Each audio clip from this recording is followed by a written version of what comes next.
మేల్కోట దగ్గరలో ఉన్న తొండనూరులోని నంబి నారాయణ క్షేత్రం.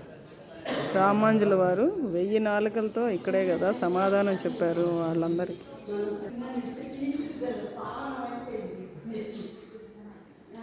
నారాయణ క్షేత్రాల్లో ఒక క్షేత్రం ఇది. చాలా అద్భుతంగా జరిగింది దర్శనం. స్వామివారికి తిరుమంజనం జరుగుతుంది. చాలా భోగ్యంగా ఉన్నారు స్వామి.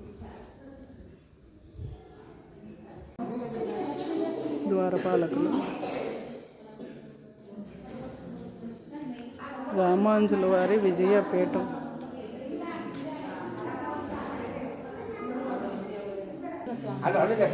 రామాంజుల వారి పాదాలు.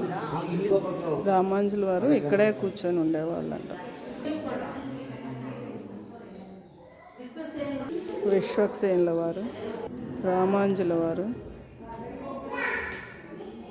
తొండనూరు నంబి, వేదాంత దేశికులు.